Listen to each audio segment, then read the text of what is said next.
want to know is your journey through loss. I know you've had several really close experiences with loss, with grief. I kind of want to hear where it started, what it looked like for you, and then what was the most impactful experience for you. I remember, so we talked about Nick, and that was your brother, my uncle. That was the first person that I remember having lost. And it's interesting because he passed in 2018. And so at that time I was 17. I remember clearly thinking I was getting ready for something and just thinking, wow, like a lot of my friends have experienced loss of someone close, whether it be their parent or close family member, whoever it was, having gone already 17 years through life and haven't experienced that yet. And I just remember having that thought. And a couple weeks later, we get the news that Nick passed. And yeah, that was the first time ever going through grief and loss. Never having lost anyone before that. I mean, nothing can prepare you for it. I don't think either way. Yeah, he passed, and that was a hard time for the whole family, for all his siblings. That's my dad's brother, my dad's youngest brother. My dad's the oldest in the family. Seeing that him grow through it, all of you guys, my aunts and uncles. I'm the oldest out of all the cousins, so I was his oldest niece. And so all the cousins going through it, my grandparents, which is Nick's parents. So it was a lot for the whole family. Yeah. It was an interesting time too, because this was also the same year. That was a big year for our family specifically too, because this is the same year that my dad opened up the church, Prosper Church. It launched in June of that same year. And a month, or not even a whole month, I think it was like 2 weeks before the church launched, my mom had given birth to twins. Wow. Yeah.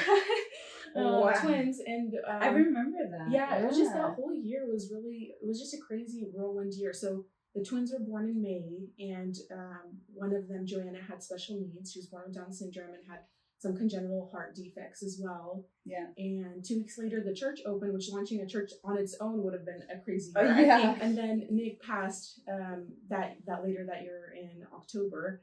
So it was just a whirlwind of a year, but that was the first year that me personally, that I think that was probably I don't remember exactly when I became born again, but that was when I started taking my faith seriously that year. And I'm so thankful that I actually got water baptized also that same summer.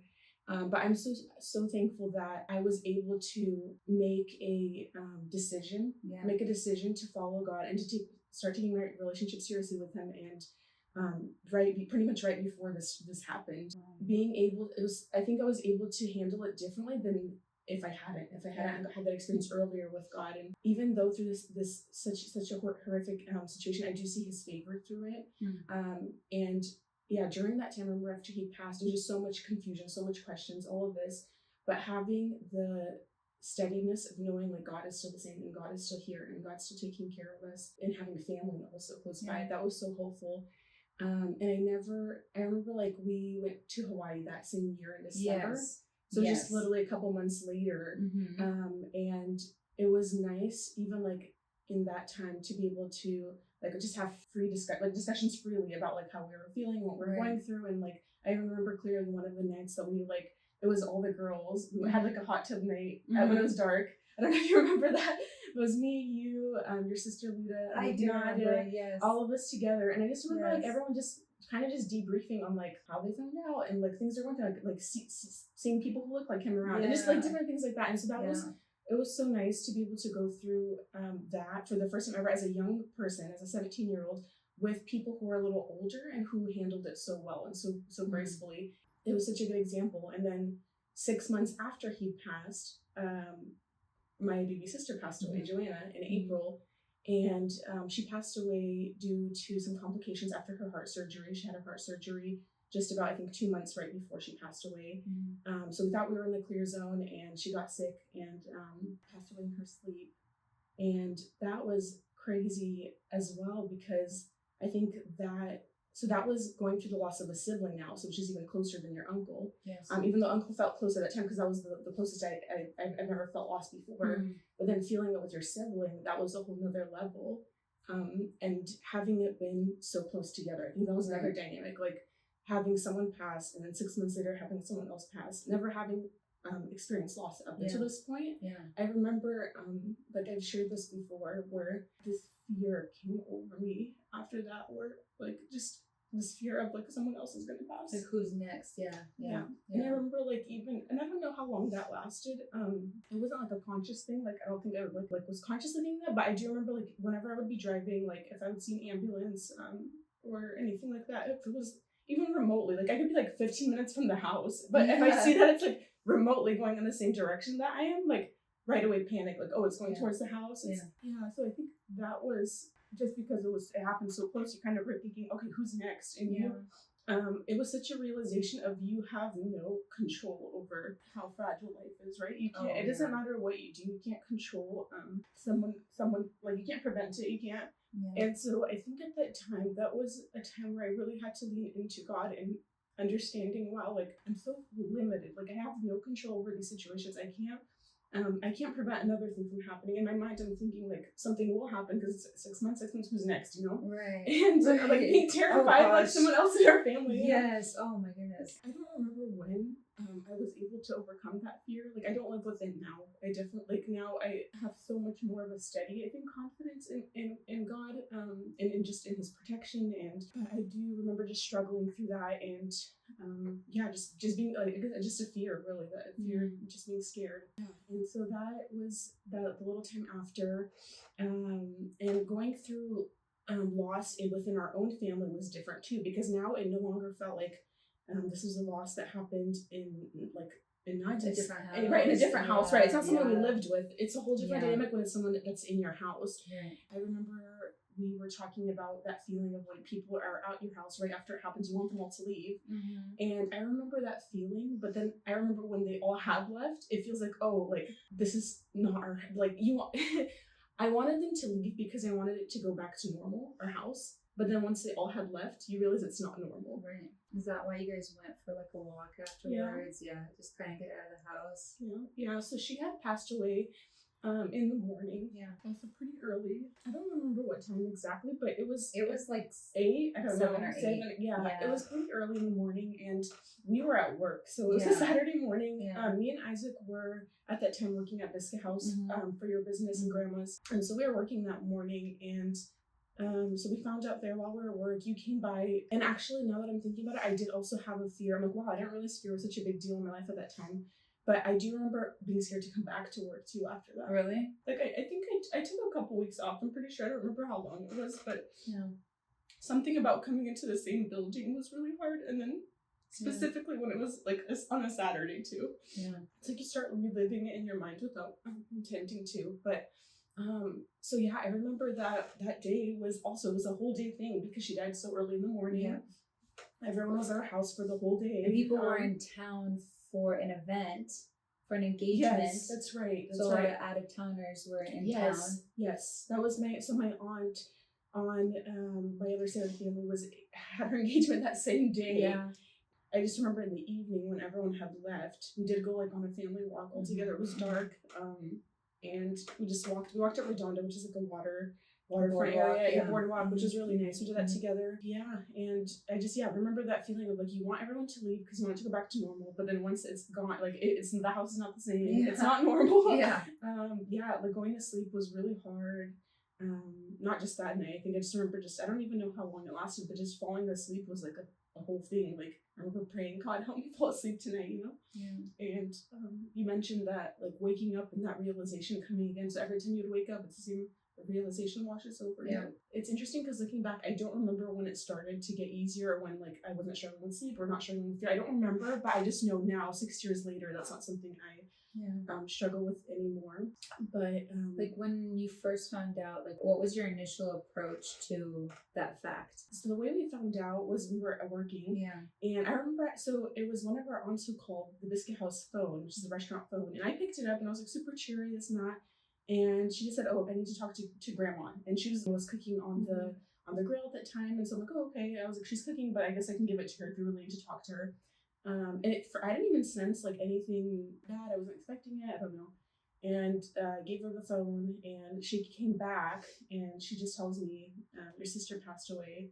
And I just remember, like, I audibly screamed in the back of the I restaurant. walked right in when that happened. I just screamed. And I didn't even expect myself to scream. It just came out. Yeah. I think I was just so shocked.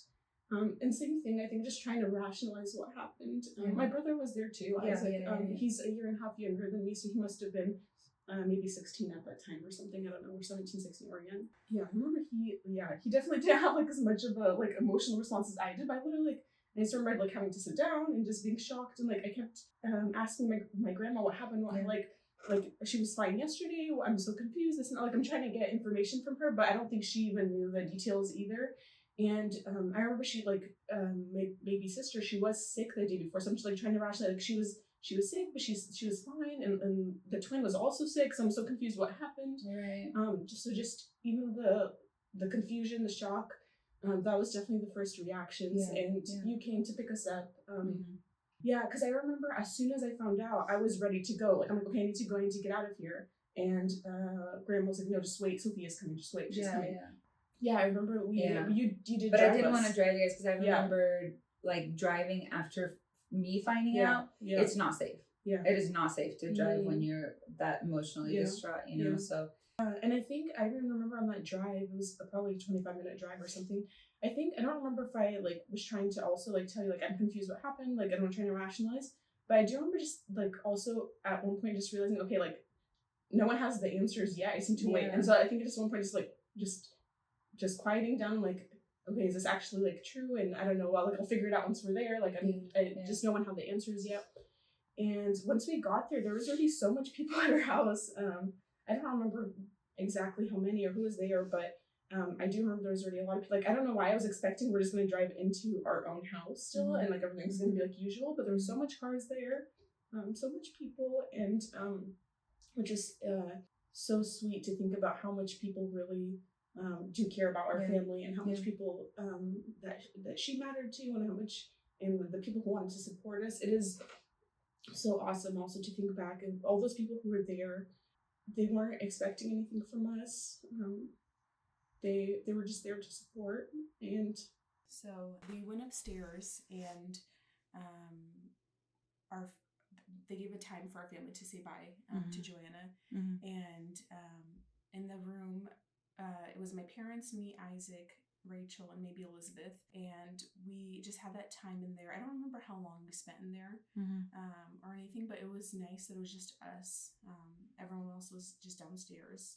I don't remember how long we were in there, but it was just a time to just be with her, and it was so fresh that like she really looked the same. Like nothing had changed yet. It's interesting because you see them before you. I realize like factually she's not breathing, she's not living, but at the same time, like the full realization of someone's gone, it takes time. Yeah. And what that means for the family, what that means for your life, what that means for your day to day. I think because she had a lot of health like things going on before up until this point, a lot of our like family routine was really like around her too. Like my dad did so much cares for her. Like I remember because there was the twins, it was like I feel like Levi was mom's and then Joanna was dad's because she was doing G2 feeds. And so my dad was able to take care of that, and she had a lot of appointments that my mom was going to all the time. My parents, and all like so much of our life revolved around her, and then obviously around after the surgery, all of the hospital stays they had, and so having so much of your life change because of that, like I guess even like in that moment we didn't realize how much would be different, right? Like all you're seeing is they're gone, and I do also remember one thing that really stood out about her passing too is it was on a Saturday, and the next day was Sunday, which means church. And like at this point our church had been like less than a year old because it opened up the year before in June. It's April now, the year after, like maybe 10 months in or whatever. And we went to church, and like less than like just over 24 hours later, and I remember just so not wanting to go. Like I'm sure my parents felt the same exact way, but I don't know like how they had the strength to just make up their mind we're going. I think my mom mentioned like I've heard her say before that it was like kind of like we go, or what's the alternative? Just sit at home ourselves, right? Like either way, it's not like ideal. You're not, and either way, it's not ideal. The facts are the same. And so they just made the decision, we're going to go. And so we all went, but I remember like feeling, I don't want to go. I don't want to see anyone. But as soon as I got there, so I remember one specific girl, she came, gave me such a big hug, and I just started bawling. So having gone was such a healing experience. Even though it was so hard. Yeah. And one other thing it was something that I experienced with her death, and then also another friend more recently, because it was like just being able to go to church after, and just worship. It's such an interesting, I don't even know how to explain it, but those were the times of worship where it felt the most genuine. It was the most genuine. Each word is so hard to say. Yes, yeah, for sure. Every word is so hard to say, but you mean it. And it's interesting. I don't remember the songs we sang or anything, but every song was so meaningful, and every song was a decision. It was a decision, I think, like in myself. Like, God, no matter what, I'm still gonna praise you. No matter what, you're still good. Yeah, it's almost like a stance. I don't know how to explain it, but it's so like it was so powerful. Like you're still the weakest that you can be in the weakest state, but still being able to stand there before the Lord, and I guess even before the church. Like I'm sure that was such a testimony to other people. I haven't heard anyone's like, I guess, experience with that, but I'm sure even like seeing someone that like their kid passed away yesterday, your pastor's child passed away yesterday, and they're at church the next day, and like we weren't serving or anything that day, obviously, but just being there and just making this proclamation before God and before all people. And I think even like before like even the spiritual realm too, like our family is still gonna stand on God and on the firm foundation that we already have, and that's not changing in this situation. And the beliefs we have about God are not they're not changed by their circumstance. I think that is such a it's such a testimony. And then also just even for me being so young, I think that was such a big part of growing my faith too, and like understanding like this is not conditional. I'm not choosing to live for him because of the idea that everything's going to work out perfectly. Like that was such a like obvious display after Nick had passed, and Joanna, like all of that was happening at the same time as me being I guess in a way, I wouldn't say new believer, but just me, I think having been born again and finally taking my relationship personally with God and seriously, it just was such a like I guess almost like not really a disclaimer from God, but like it was almost like this is how life is going to be. Even if you're with me, even if you choose me, that doesn't change. You're still going to go through hard things. But it was so it helped me make a conscious decision that like even in that like worship time, like this is like we're doing this together. At this point, I'm not retreating. I'm not getting mad at you. Like I really understood that I needed him so desperately in that time, and it was just this moment of just like weakness and just this need for God, desperation, and like understanding that we won't get it through it without him. Like all the people that I know of are as strong in my life are also weak in this time, right? Like my parents, my grandparents, everyone, like my aunts, my uncles, everyone who I know of as the strongest people in my life are so weak in this moment. You just understand that we all are just relying on the strength of God in this time.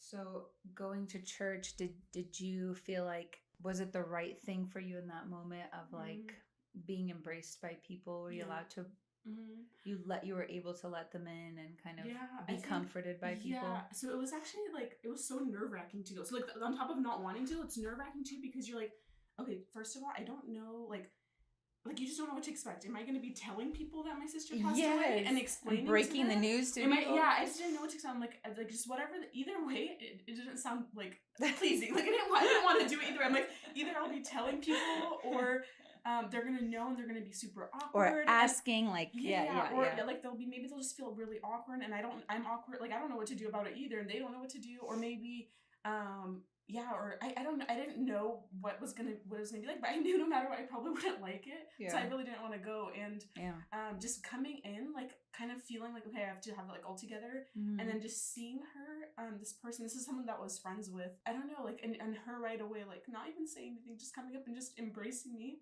It was like in the church coffee shop on the side, so it was just like so like private. It wasn't meant to be like showy or anything. Just like, it was just genuine. And I don't even think she said much, honestly. I don't remember what she said, but it felt like, okay, like they know what happened, and like my church, the church community knows what happened, and they're gonna be here. So it was a relief, actually. Like that was such a relief, because I'm like, whew, like let it all out. I'm like, okay, so this is not me, and I'm not gonna be explaining things. I'm not gonna be. And so it was like, her specifically was such a relief, and this was before the service, and then that was so helpful, because I think if we had held off on going, and I think the longer we would have waited, the harder it would have been to go back, because it would have felt like we're answering questions. Yes. But it was so soon after that, like, everyone was in shock, and everyone was everyone had known, like, Joanna was going to church, everyone had seen her the week before. So like, it was a shock for everyone, and so it was kind of going through almost like together, versus us healing on our own, coming back and then having to answer things, I guess.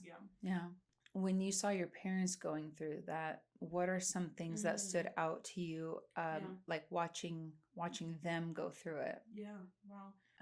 This is obviously their first time losing a child, their only time. And they had already, so they had 8 kids. This is their first time losing a child.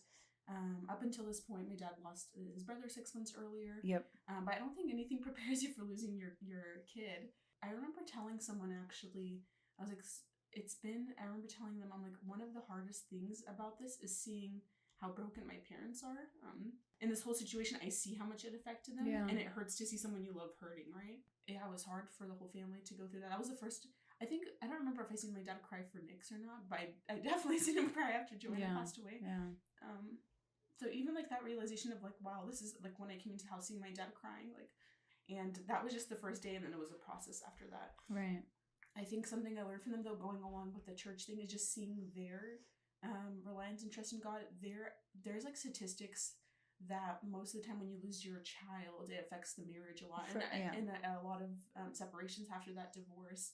And I just seen them really do the opposite, and them be there for each other, and them instead of a situation that could have pushed them away from each other, that was really a time where they drew close to one another, and we drew, like, as a family, really drew close together.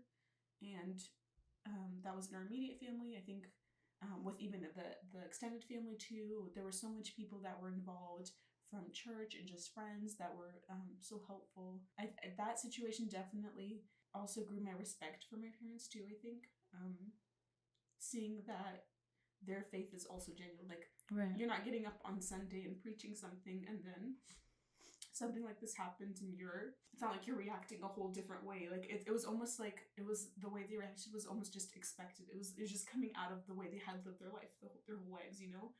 Even though that was like the weakest and the most broken I've ever seen them, it shows me so much strength about them, because they didn't resort to other things. They didn't resort. They just lived the way, exactly what they taught is the way they continue to live.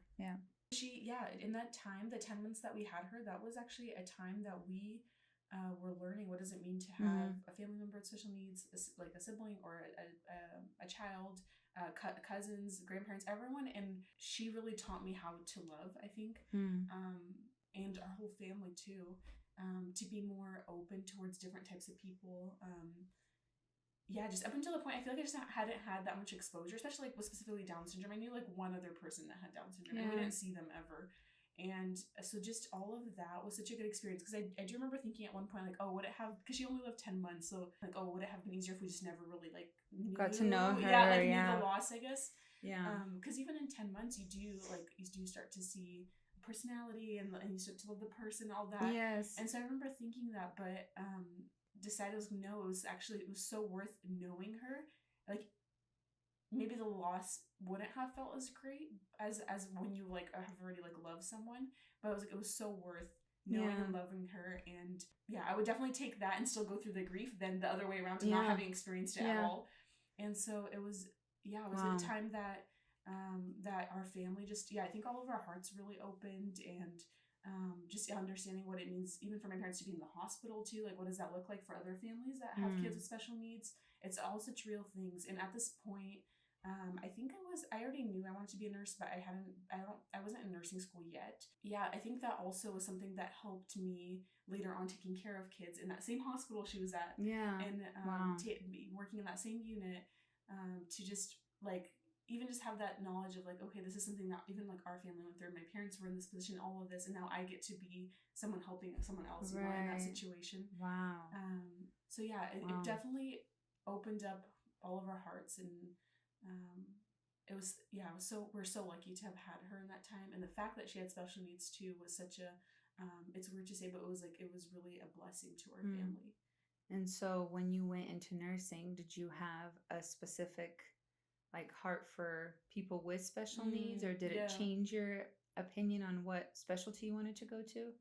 Yeah, I think I already knew. I was pretty sure going into nursing, I wanted to do work either with babies or children. I knew that. I think I already knew that even before then. I was pretty sure that's what I wanted to do. And then having gone through the nursing, you go through the clinicals, you try different things, and you see what you like. And so that kind of validated that even more, kind of strengthened like, oh, I do want to work with children.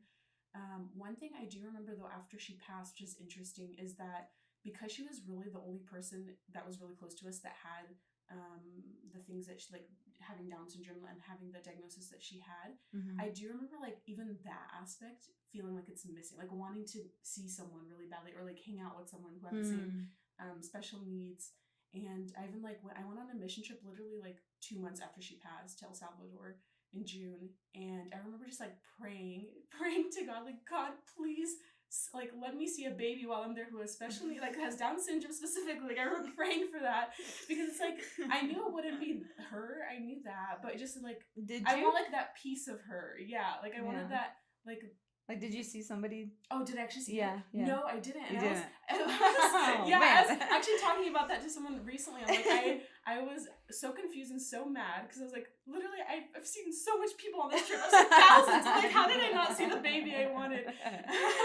But I do remember, I was telling someone recently that maybe like I don't know what the reason was, but I'm like, maybe it actually would have been more hard to see someone and realize that it didn't heal that part. Maybe I don't know, but I thought that's what I really wanted at that time.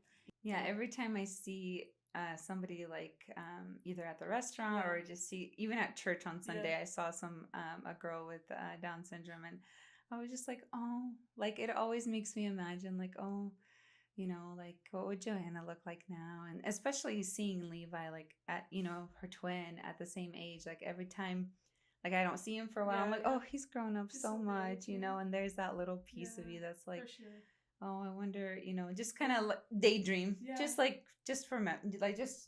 daydream. And there's a lot of families that lose somebody or have a child with special needs, and maybe they need that encouragement of like, hey, this life is worth it's worth getting to know your child. It's worth getting to know this person in your life. It's, you know, it's worth it because yes, they are a person. They're loved by God. They're created by God. They're so loved and valuable. And unfortunately, a lot of times we put value with what you can do and how productive you can be, and maybe not allocate as much value to somebody who might not be able to be as productive as someone else who can't generate as much or who can't generate produce. But that's not what creates our worth. That's not what creates our value. And so it's so good for families with children with special needs to know that like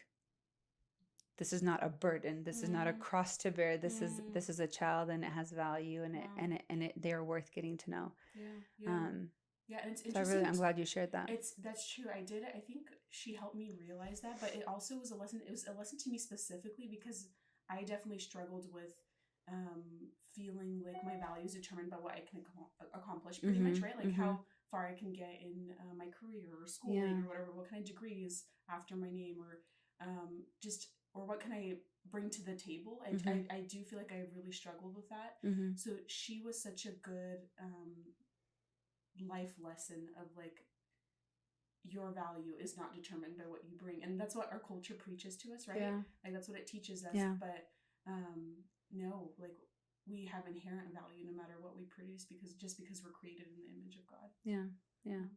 And then to close us up for the day, do you have any like advice or final words that you would share with somebody that could be going through the similar situation that you guys went through and that you went through, or is facing a situation with special needs? What would you say to those folks?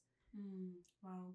I think one thing I would just say to everyone is just value the people in your life, whoever you have close in your family, everyone. Just take every moment as a gift, because you don't know how much you'll have with them. Yeah, every moment with them is a gift, and not to take it for granted. I think with someone going through loss right now, I would just encourage them that they will make it through. Like, even now, it's interesting because we're talking about this, and it's been 6 years since this happened. And I'm like, I'm still crying. I'm surprised. Like, it's kind of surprised. Like, wow, like the tears still come. It doesn't come every day. Like, I'm not crying about it every day, but I guess like you still think about those emotions and the how hard it was, the pain you went through. But there is something good that God can bring out of it, and I've seen God bring good in my life because of this, taking life in a different approach. Maybe, I don't know if it's a different perspective, but I think I do notice that, like, I see life differently than a lot of other people my age do, or a lot of my friends. And then with someone with special needs, I guess it's hard to like speak on that since we only had her for 10 months. Just kind of going back to just remember that they are a blessing, even if it's so hard.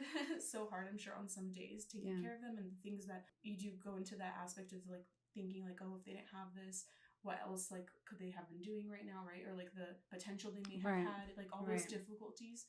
But especially with the complications of like feeding tubes and not being able to gain weight, and not be, not being able to eat and sit up, and a lot of the things, like, those are all challenges, and those are things that we had with her. But at the same time, because we had to provide more care for her, I think that really grew our love for her too. Like, when you take care of someone like that and you serve someone else, you have like a different relationship with them. Not seeing it as like a curse, I guess, is what I would I would advise. For sure. Unfortunately, in like our Slavic community, a lot of people allude to, a child with special needs being a punishment, or being, somebody's lesson that they need to learn. And it's just not right. And it's not true, and it's not factual. And thank you for sharing your story. I can't wait to have you back. I don't want you to go. Thank you for joining and for speaking on that. I think it's so important, and I really appreciate that you opened up your heart, and you opened up kind of an insight in the family, and kind of what goes through. And these situations are so vastly different, between losing an adult and losing a child, and they're so similar, but they're so different, and you get different emotions in both of those. And I'm just so grateful to have gotten to be part of her life, and just I'm grateful to have gotten a chance to snuggle her every time I could. And even going on our trip to Disneyland before she passed, that was a very special memory for me. And I'm grateful. I'm grateful to God, and I'm grateful to your family. It rocked my world in a couple different ways of understanding, and just the love to have for somebody with Down syndrome, and just like the personality that came out of that little human, and just like, her little faces, and it was just so cool to at least be somehow connected to that. So appreciate you coming on, and thank you for sharing.